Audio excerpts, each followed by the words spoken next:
बिस्मिल्लाहिर्रहमानिर्रहीम व बिही नस्तईन।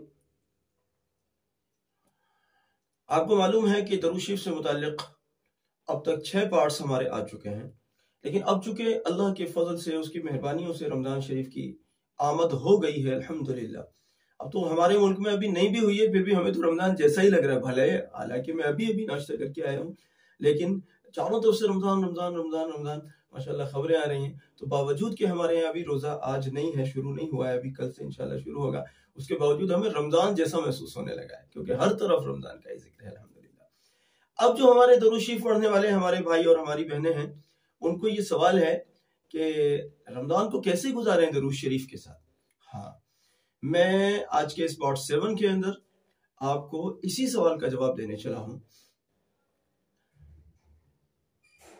हमारे यहाँ चूंकि 500 मरतबा दरूद शरीफ इशा की नमाज के बाद पढ़ना होता है, और रमजान शरीफ के अंदर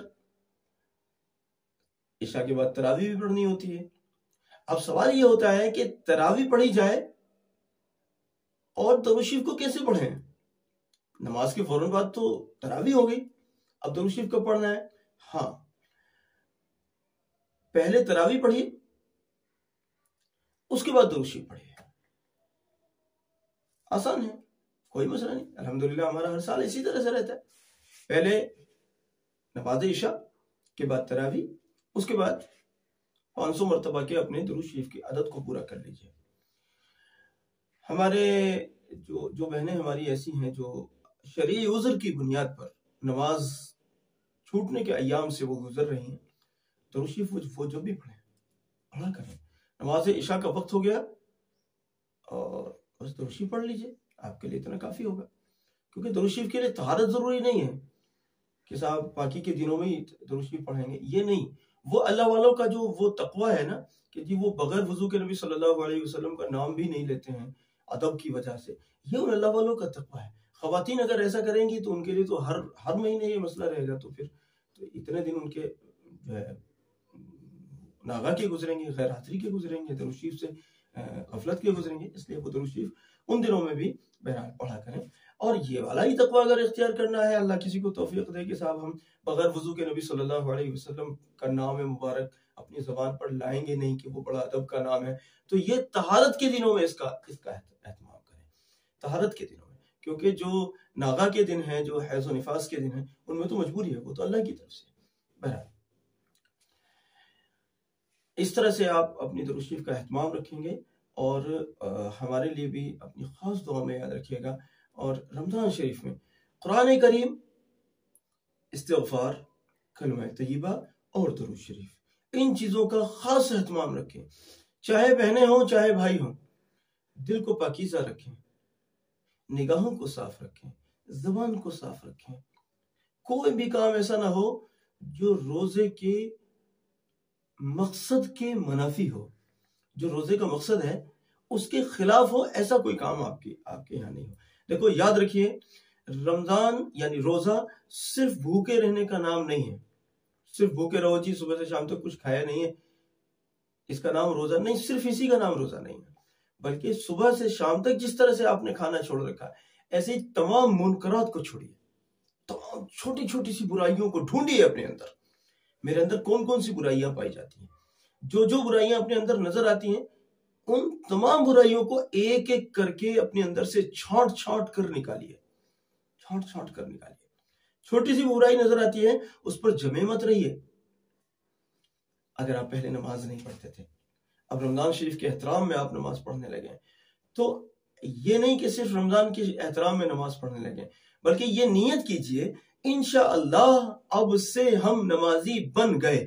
अल्लाह से दुआ कीजिए, अल्लाह मुझे इस्तिकामत दे दीजिए, कभी जिंदगी में नमाज नहीं छोड़ूंगा, इसकी नियत कीजिए।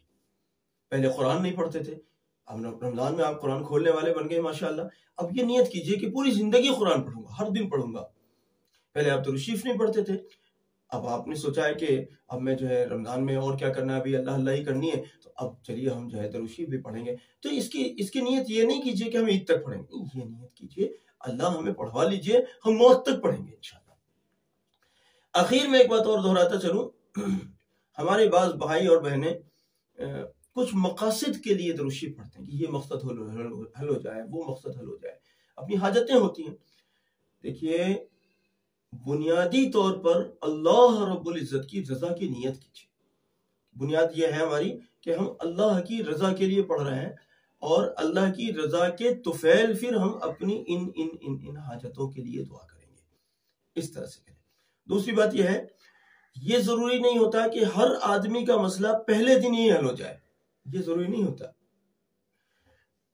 इसलिए आप लगे रहिए, छोड़िएगा नहीं। मैं यकीन दिलाता हूं अल्लाह रब्बुल इज्जत को अगर मंजूर होगा, जरूर आपकी जिंदगी में एक दिन ऐसा आएगा इंशाअल्लाह रहमान कि आपकी हाजत पूरी होकर रहेगी। दरूद शरीफ वाला अगर मायूस हो जाएगा, मुझे बताओ, मुस्तफा करीम सल्लल्लाहु अलैहि वसल्लम पर दुरूद और सलाम पढ़ने वाला अगर मायूस होगा तो हम गुनाहगार लोग फिर कहां जाएंगे?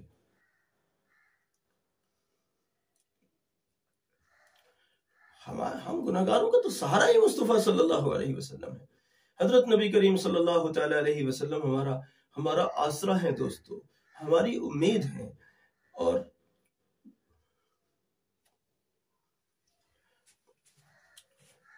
अगर उस उम्मीद पर ही उस उम्मीद से ही अगर हम मायूस हो गए, नऊज़ुबिल्लाह नऊज़ुबिल्लाह नऊज़ुबिल्लाह, तो फिर हमारा क्या ठिकाना है? हम कहां जाएंगे? अल्लाह की मदद भी जनाब रसूलुल्लाह सल्लल्लाहु अलैहि वसल्लम की तुफैली तो मिलती है। इसलिए दुरूद शरीफ पढ़ो पूरे यकीन के साथ, पूरे एतमाद के साथ, मायूस मत हो। चाहे आपको कितना भी वक्त हो गया है, अभी मसला हल नहीं हुआ है, दुरूद शरीफ मत छोड़ो। दुरूद शरीफ हमारी दुनिया का भी सहारा है, दुरूद शरीफ हमारी आखिरत का भी सहारा है। दुरूद शरीफ को नहीं छोड़ना, दुरूद शरीफ को नहीं छोड़ना। आपका मसला अभी हल नहीं हुआ, हो जाएगा, इंशाल्लाह हो जाएगा। देखो, मैं कितने दिनों से उम्र की दुआ मांग रहा था और अभी जरा ज्यादा तवज्जो से मैंने दुआ मांगनी शुरू की। मेरे बाद साथी भी दुआ करने लगे, अल्लाह ने फजल फरमा दिया। मैं यहीं इसी स्टूडियो में बैठा हुआ था, अचानक जो मेरा मसला था, मुझे खबर मिली कि वो मसला हल हो गया। जो रुकावट थी वो रुकावट हल हो गई है, ऐसी मुझे अचानक खबर मिली। और फौरन के फौरन ये फैसला हो गया कि रमजान शरीफ में इंशाल्लाह उम्रे पर जाना। अब से तकरीबन 1 महीने पहले ये फैसला हुआ कि रमजान शरीफ इंशाल्लाह इस बार वहीं गुजारना है। सच जानिए, मैं यकीन दिलाता हूँ आपको, मैंने तो मेरे वहमो गुमान में भी नहीं था कि मैं रमजान शरीफ में जाने के लिए अल्लाह मुझे कबूल कर लेगा। मैं अल्लाह ताला का जितना भी शुक्र अदा करूँ वो बहुत कम है, वाकई बहुत कम है। जितना वक्त मेरा करीब आता जा रहा है, मैं 27 मार्च को इंशाल्लाह मेरा सफर होगा, जितना वक्त मेरा करीब आता जा रहा है, मेरे जज्बात मेरा साथ छोड़ते जा रहे हैं और पता नहीं क्या कैफियत है जो मेरे ऊपर सवार होती जा रही है, मुझे नहीं पता चल रहा है। बस ये है कि मैं अपने काबू में, मैं अपना काबू खोता चला जा रहा हूँ जितना वक्त करीब आता जा रहा है। वो मुबारक सरजमीन, देखने वाली आंखें, अजमतों के साथ देखने वाली आंखें अल्लाह मुझे भी नसीब फरमाए। वहाँ अजमतों के साथ अल्लाह रब्बुल इज्जत के हुजूर हाजिर होने वाला, अदब के साथ, मकबूलियत के साथ हाजिर होने वाला दिल अल्लाह नसीब फरमाए। अल्लाह से आप भी दुआ कीजिए मेरे लिए कि अल्लाह रब्बुल इज्जत इस हाजिरी को मेरे हक में कबूल फरमा कर, जो जिन जिन लोगों के हक में भी मैं दुआ करूंगा उन तमाम के हक में अल्लाह ताला इन दुआओं को कबूल फरमाए। मैं आखिर में चल रहा हूँ, रुखसत हो रहा हूँ, लेकिन फिर आपसे गुजारिश करता हूँ, रमज़ान को भी जहाँ कुरान पढ़ेंगे, इस्तिग़फ़ार करेंगे, कलमा तय्यबा पढ़ेंगे, वहीं इंशाअल्लाह दरूद शरीफ भी कसरत से पढ़ेंगे।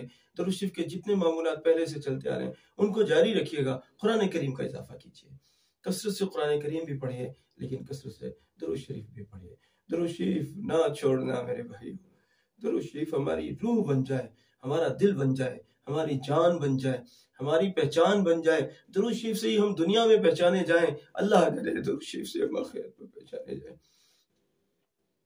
जब नबी सल्लल्लाहु अलैहि वसल्लम के रोज़ा अक़दस पर हाजिरी का मौका मिलेगा तो अल्लाह करे नबी सल्लल्लाहु अलैहि वसल्लम की बारगाह आलीशान में खड़े होकर रूहानी तौर पर गोया के हमारे पास वो कान तो नहीं है जो हम उस मुबारक आवाज को सुन सकें, लेकिन अल्लाह करे रूहानी तौर पर हमें कहा जाए, आओ मेरे बेटे।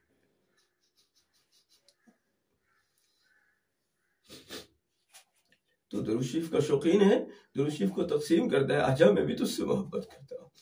अल्लाह करे ऐसे अल्फाज रूहानी तौर पर हमें हमारी रूह सुन ले, हमारी रूह को सुना दिए जाए और अल्लाह करे वहां से ये मकबूलियत हासिल हो जाए।